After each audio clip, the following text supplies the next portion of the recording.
Do you know what time it is? Yeah, that's right. It's crossword time. Welcome to Theo B and Bobby C's Transatlantic Funhouse, where we bring you linguistic larceny and verbal vibes to get your day grooving. I'm Bobby C, broadcasting on all frequencies from Montreal, Canada.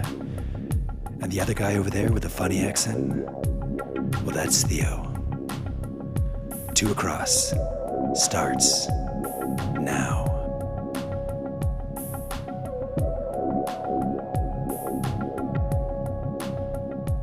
So good afternoon, Theo. Good afternoon, Rob. I see a sun ray coming through your window. You're very observant. There is indeed a sun ray. It's a very nice, bright, crisp day today in London, which is lovely, actually. I really like days like this. I remember that late Jan Feb in London. Sometimes you just get a few of those days and the weight of it lifts off of your soul. Yeah, you temporarily forget about, well, global warming being one thing when it's reasonably cold and very bright, and it all feels quite Dickensian and classically sort of British winter. So yes, no, it's a good day today. How's things your side?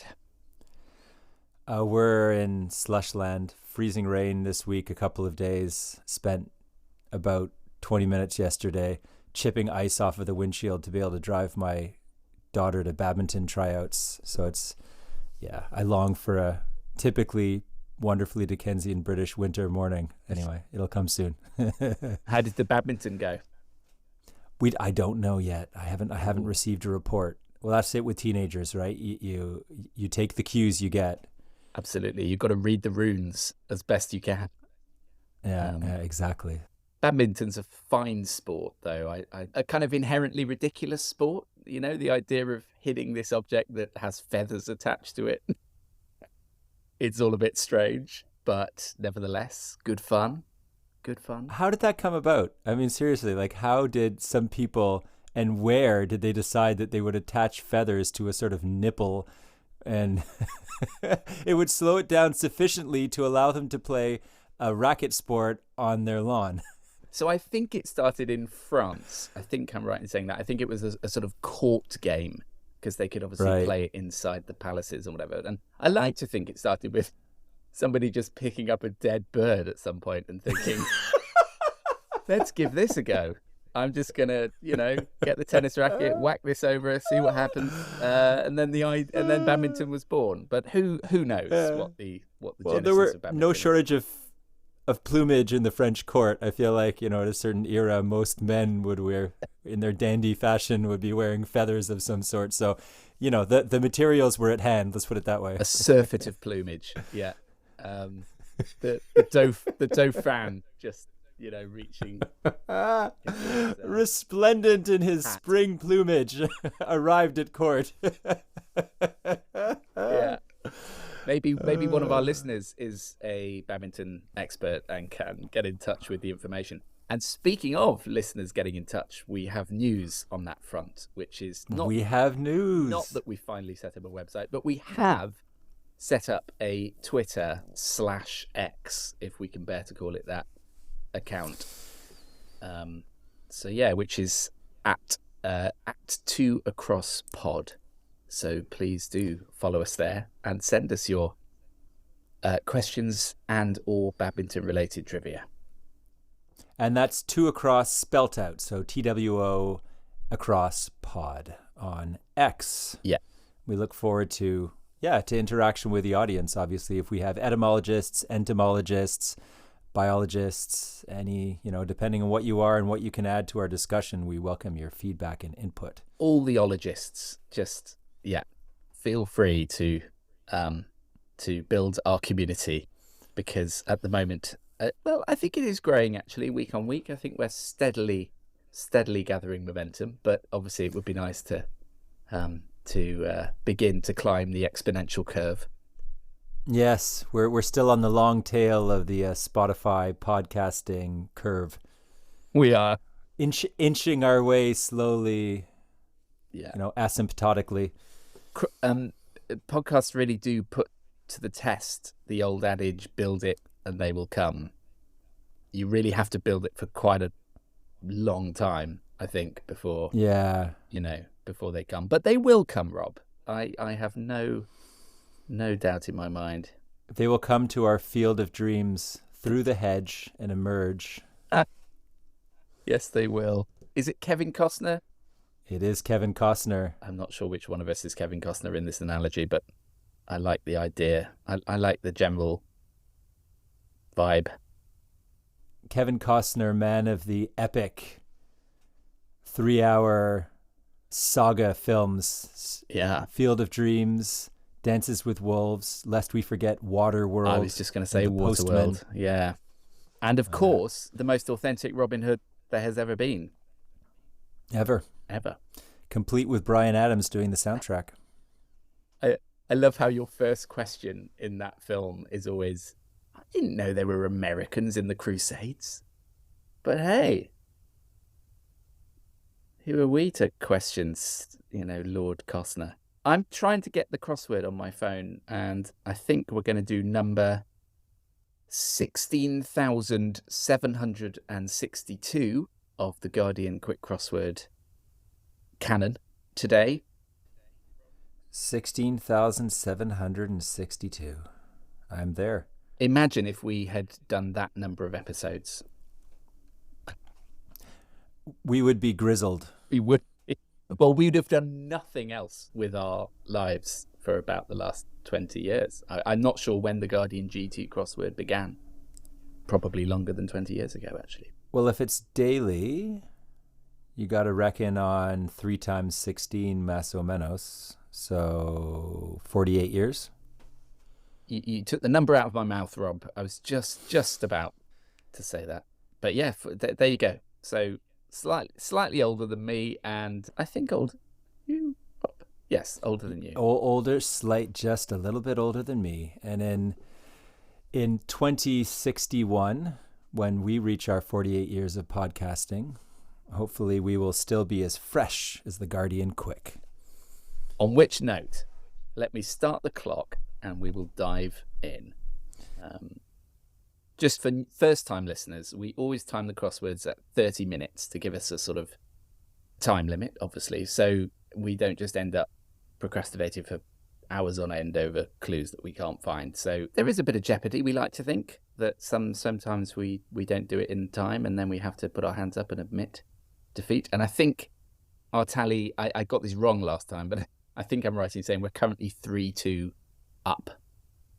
We are 3-2 up. I'm going to admit I'm feeling a bit of apprehension today about this one. I don't know why. Right, well, let's get into it. Okay. All right.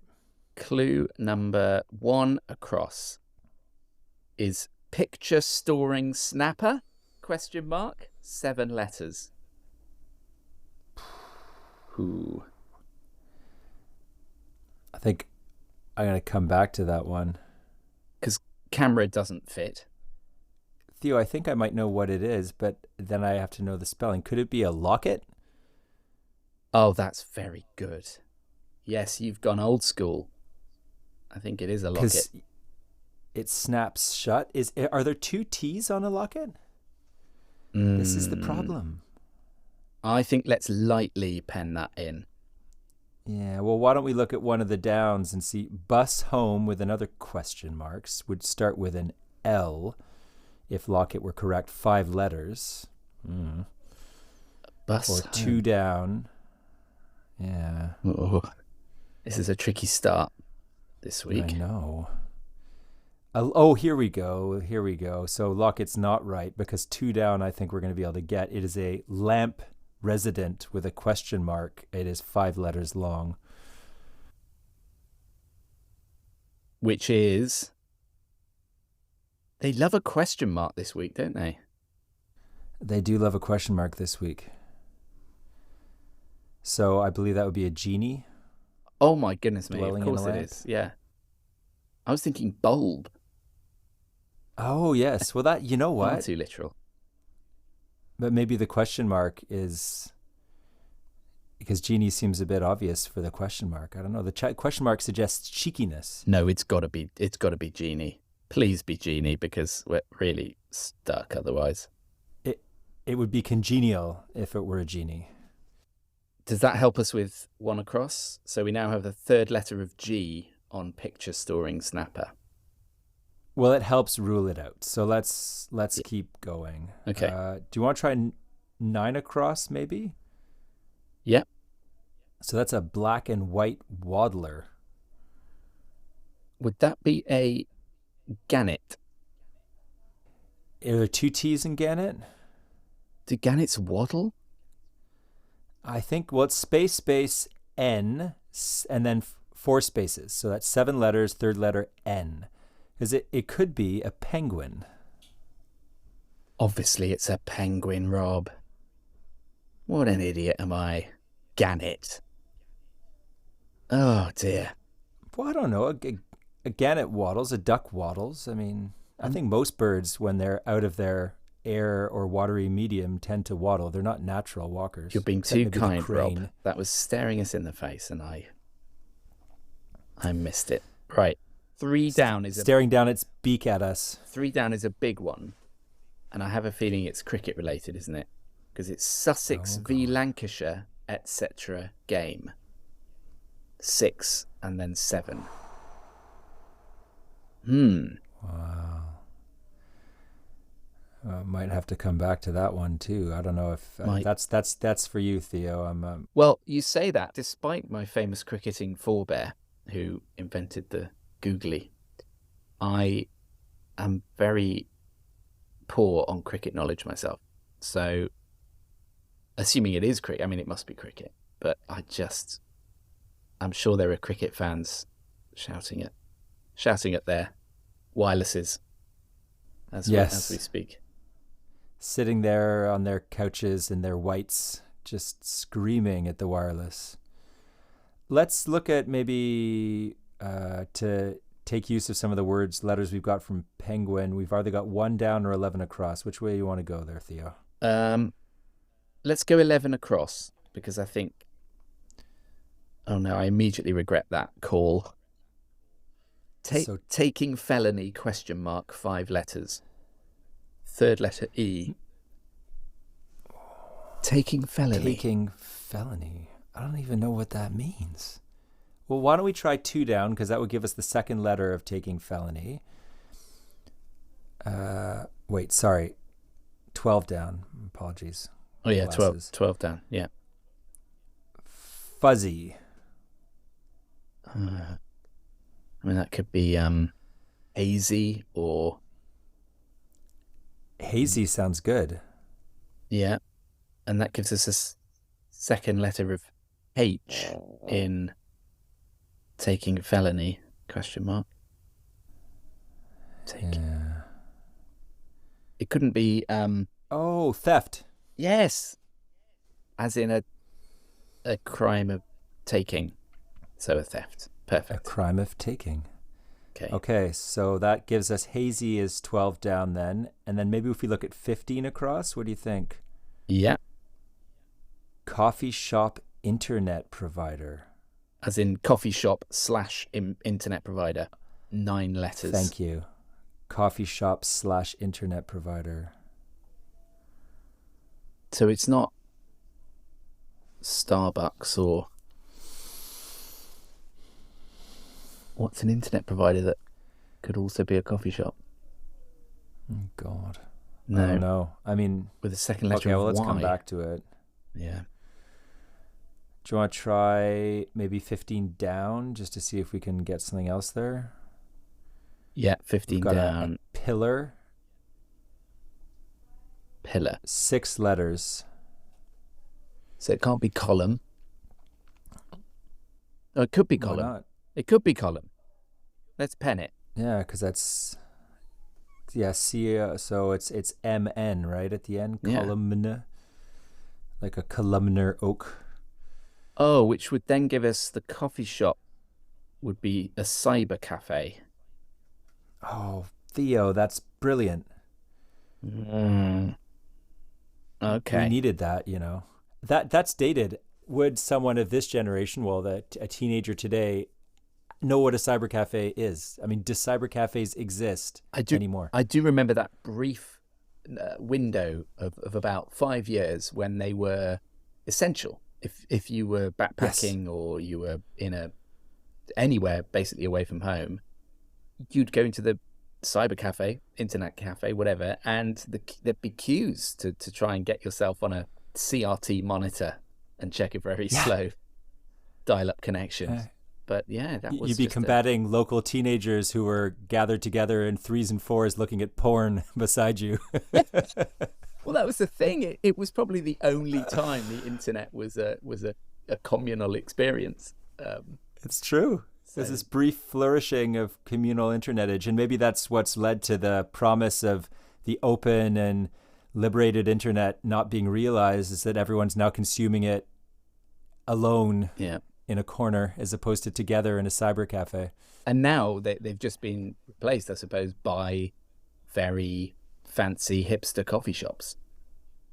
There's a great long read in The Guardian this week, or as last week. It was about the sort of homogenization of the coffee shop experience globally, and there's this global hipster coffee shop, and how there's this sort of Instagram wallification of a lot of the spaces now that are appearing in the world, because everyone just has an expectation that, for instance, a coffee shop has to be concrete, wood, whitewashed, subway tile, with a certain attitude from the baristas and so forth. And it means that this writer who used to enjoy a certain type of coffee shop now finds that there's no diversity anywhere they go around the world, and was rather disappointed. So I found that actually a good read. Yeah, I will definitely read that. I have about 5 of those cafes within walking distance of my house. So I'm very familiar with the aesthetic and the style. And actually, increasingly, I mean, the difference used to be the coffee itself. But even that now is so kind of homogenized and ubiquitous that really the differences are marginal. So you've just got to pick your tone of metro tile, your preferred type of exposed brickwork. And that's really the basis of your decision. I normally, I mean, not to sound worthy about it, but I do normally, I was about to say patronize, but actually in this context, it would be patronize the most independent establishment. But then I think a lot of people would do that, and then inevitably that will become a chain, and then the whole sort of cycle begins again. So yeah, interesting. Well, I will give that a read. Shall we move on to 3 Down? Oh, hang on, no, that's our cricket one, isn't it? We don't want to. Why don't we keep colonizing this space that we've gotten from Column and Cyber Cafe? Yes, good call. Because it's opened up a whole large number. So which one do you want to shoot at? I'll say at random 16 Down, which begins with B and is ring fighting. Oh, an easy one. Thank God. Finally, That's obviously bear baiting. Bear baiting, bears fighting rings, often while dancing on balls. Yeah. And that is, so 16 down, 6 letters, starting with B, ring fighting, and we'll leave that to the listener's imagination. Yeah. Okay, moving swiftly on. Your call, Rob. Where do you want to go? I'm feeling like we're ready to tackle 21 across. It is word reference, and it's L space X and then 4 letters. So 7 letters, L, first letter, third letter, X. I think I know this one. I'm listening. A lexicon. I think that would make a lot of sense. A lexicon. It sounds so, back to our cyber analogy, it does sound very machine-like. It does. At risk of embarrassing myself, I think it's essentially an index. Is that right? A lexicon? Like a list? I think so. A posh word for a list, basically. I think so, yeah. That makes sense. Like maybe a list of titles. Yeah. Or words. Okay. Let's go to 23 across. Okay. Which is Nelson, 7 letters. And there's an ellipsis after Nelson. So I'm not sure what that means. Is that just alluding to a surname, or? By ellipsis, he means 3 dots. Oh, it is alluding to a surname. Because obviously that's Nelson. Oh, Mandela. Yeah. Right. I couldn't get myself off Horatio, and I was thinking monument. Yes, I was also thinking immediately of Admiral Nelson, whose coat I have seen quite recently at the Greenwich Museum, the Greenwich Maritime Museum. Really? You can see the coat he was wearing at Trafalgar with the bullet hole through the shoulder, which is that's quite cool. stirring stuff. Go on, Rob. You looked that is stirring. You had the look of a man who just got a clue. Yeah, I just got my O face. So I've busted our Lancashire versus Sussex, etc. game, my friend, because what are Lancashire and Sussex but counties? And what sport are they playing, which you alluded to earlier? County cricket. County cricket. I see that was staring us in the face. The second word was literally cricket. I think we've been put off by these question marks, and they are befuddling us, where we should have faith in ourselves. Yeah. Listeners, believe in yourself in the face of uncertainty and ambiguity. This is the lesson of today's crossword. Yeah. The Guardian G2 setters are testing us, but we are thus far passing-ish. I say that, but we are at the halfway mark time-wise, and probably slightly behind the halfway mark clues-wise. So, Afterburners, 4 down. I think I have it, but we'll read it out. It is a praying insect, space, N, and then 3 spaces. Tarantula? No. Obviously not. No, it's a mantis, our praying mantis. Oh, yeah. Praying over the headless corpse of an erstwhile lover. Isn't that what a mantis does? You're absolutely right. They're vicious, aren't they, those mantises? Picture storing snapper is now space G, space C, space M. Okay. Let's think about this. Could it be something Cam? Yeah. But is it? Okay, I've got it, because 1 down is bus home, space, P, space, T. So I think that's a depot. I think we've had that before. We've had that. As in the home of buses rather than a bus home. Yes. Yes. Which gives us picture storing snapper, first letter D. So that would be a... Okay, no, I'm floundering. Go on. D space G space C space M, which I believe is a digicam to keep up the trend of anachronistic late 90s, early noughts technology and spaces that I think we don't use or go to anymore. That is a word I have literally never used. No. To describe a camera. I don't think I have either. A digicam. Have you got my digicam? How could you have not packed the digicam for our trip to Tora Bora? Quite. Okay. We've got 17 down, a yearly published book, which is A space N space A space. Okay, that's an easy one, I think. Rupert Bear would issue one of these on an annual basis. Lovely. So an annual. Little insight into your reading habits there. Shoot us somewhere else, Theo. Well, I want to do... I'm an inveterate Rupert Bear fan. I want to do the Beatles song one, because I think that will play to your strengths. I'd like to think to my strengths as well. But 13 across, Beatles classic, dash, not long ago.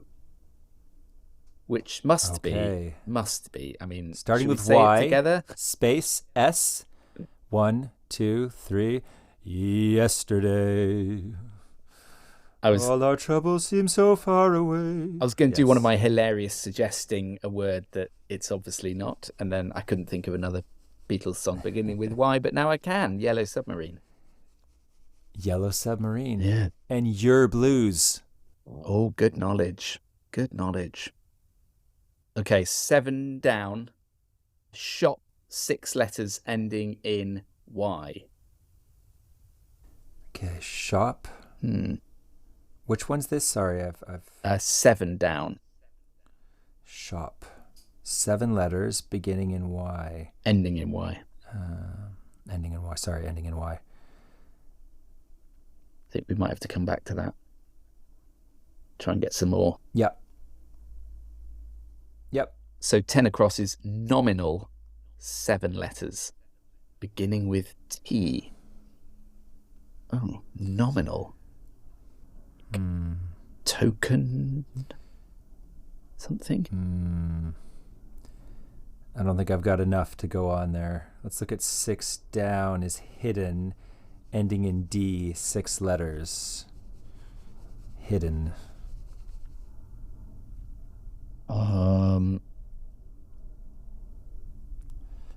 No. Oh dear. Not seeing it. Okay, let's look at 5 down, which is I think we'll get this one, Theo, and this is going to help us. It is 5 letters, 8 letters, and it is a worthless item. Worthless asset. Worthless asset. Which is definitely a clue that resonates with us. Being yes, 2 middle-aged worthless assets ourselves, but it is. We are trying to salvage our worth right now by completing a crossword.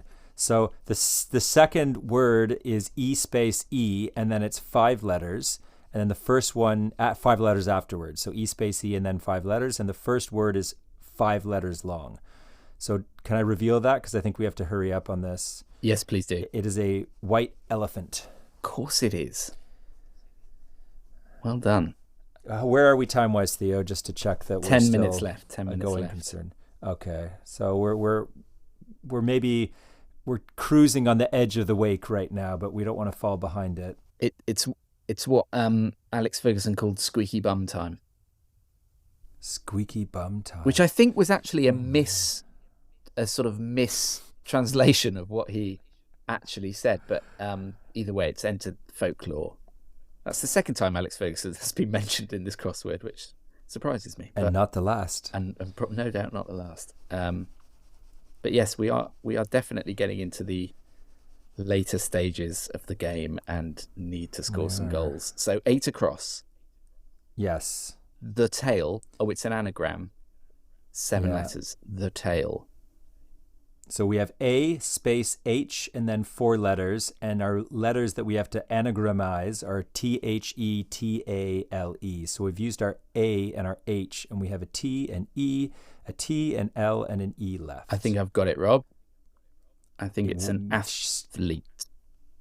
Oh, lovely. Yes. Sir Alex inspired us again. Indeed. Which gives 7 down, which is our shop clue. 7 down, shop, 6 letters, now has a second letter of E. Space E, space, space, space, Y.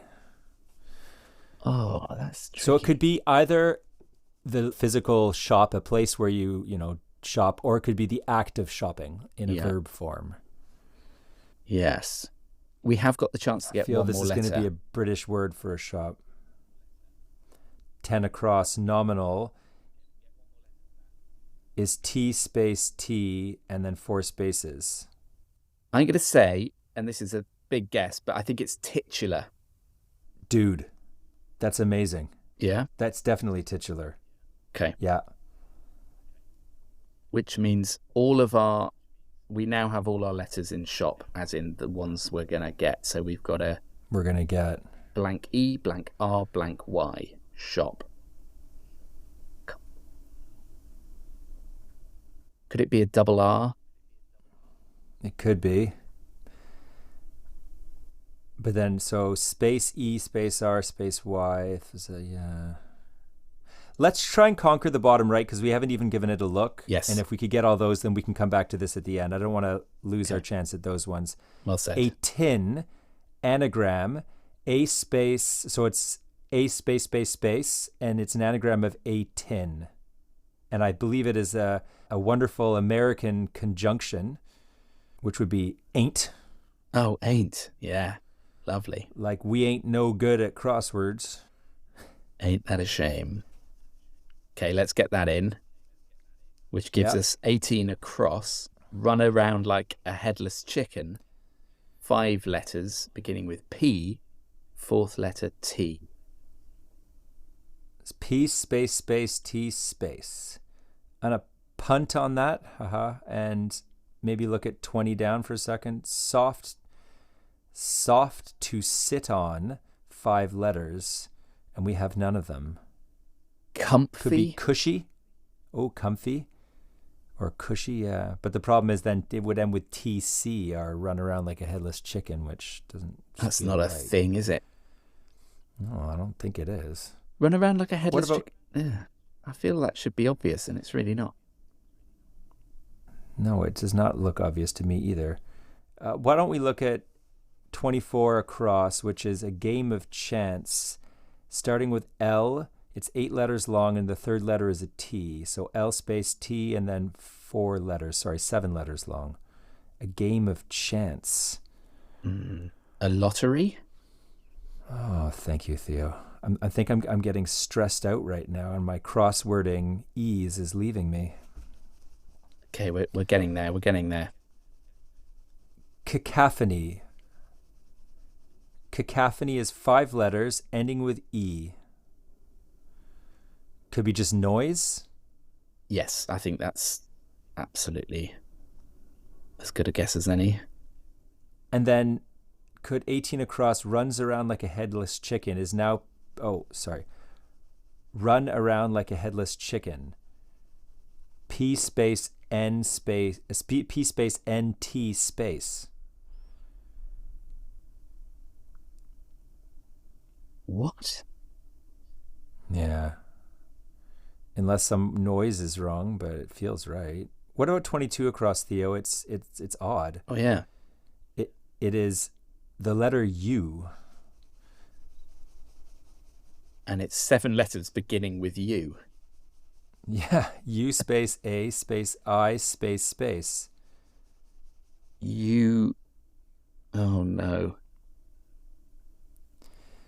Oh, this hurts. This does hurt. What on earth could that be? We have 4 minutes 20 seconds to crack these remaining.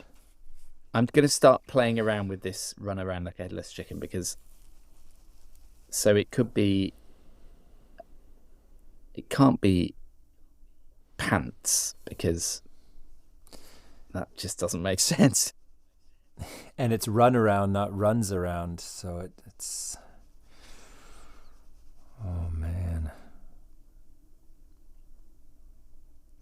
I feel we could get 6 down, which is hidden. It's space E, space L, space D. Oh, I've got it. I believe that is veiled. Oh, yes. Well done. Okay. So we've only got one more to do up in that corner, which is... So just for listeners' benefits, just to give a quick... We have 7 down, which is shop, space E, space R, space Y. We have 18 across, which is run around like a headless chicken, which is P space N T space. We have U, which is U space A space I space space. And then we have soft to sit on with a question mark. It is 4 letters and then a Y, so 5 letters ending in Y. Those are our 4 left, and I don't know any of them. It feels like maybe we got something wrong somewhere, because this headless chicken thing... It feels wrong, eh? But then it has to be noise that's wrong, right? But noise does work, and it fits with lottery. And there's nothing else that... Yeah. Maybe this headless chicken word is just a word we simply don't know. Like Ponte. Yeah, maybe. See, I'm trying to work out what the last letter is, because I think that's the key. So it's... Yeah. It could be punts, but... Yeah. I mean, that is tenuous. That is tenuous. But then soft to sit on would start with S and be 5 letters ending in Y. So S, 3 spaces and a Y. Soft to sit on. Yeah. Okay, 1 minute, 40 seconds left. Shop. Oh, this is painful. Panty. It could end in Y. Panty. Couldn't and why, but then we have soft to sit on, Y ending in Y. Are there any words that start in Y and end in Y? Yeah. No. No, there aren't. Very well. Let's eliminate that possibility. And our U, just a U. U space A space I space space. Unanim. No. Uranium, the element. Oh, Rob. Okay, that gives us an M. Oh, this is huge. This is huge. 48 seconds. This gives us an comfy. It's got to be comfy. Got to be comfy. Okay, so therefore... some noise. This headless chicken thing, what on earth is that? P space NTC. I mean, maybe comfy's not right, but it's space soft. It's soft to sit on question mark. Could the anagram be wrong? Could we have got... Is there another way around those letters could go? It's A space, three spaces, and we have to fit anti. It's anti. Panic. It's anti and it's panic. Sorry, and we've got Theo. one word left and we've got 5 seconds. Okay, we just got 7 down. It's shop. Oh, we've just failed.